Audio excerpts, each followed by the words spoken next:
who died 10 years ago, was one of the two most important economists of the 20th century. Indeed, he spent a large part of his life undoing the damage caused by the other one.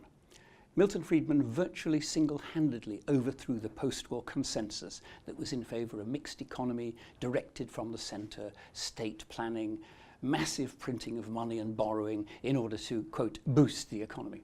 No, said Milton Friedman, that will cause inflation. You increase the supply of money and it becomes less valuable. Inflation, he said, is always and everywhere a monetary phenomenon. Yes, he was right. He restored basically the world's faith in free enterprise, the free decisions of people making their own economic decisions, not the bureaucrat planning from the centre, but ordinary people deciding how they wanted to live their lives. But he did it at more than an academic level. He was also a populist. He had regular columns in Newsweek. He tirelessly appeared on television. He did that program Free to Choose, that series that changed the way people thought about economics. Yes, he was brilliant. He was also a good friend of the Adam Smith Institute, and we have every reason to be grateful for him. He did meetings for us.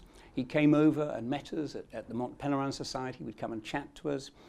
When I applied to Cambridge University to do a master's degree, Milton Friedman wrote a handwritten letter to the university endorsing me and giving references. He changed the world.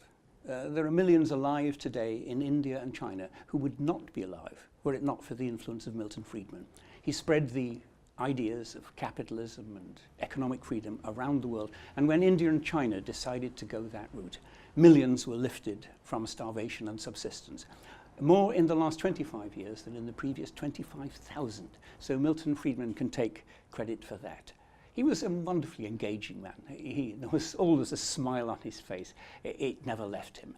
Milton Friedman has, alas, left us, but his legacy endures, and the ideas that he perpetrated will live on and influence this world for decades, if not centuries to come.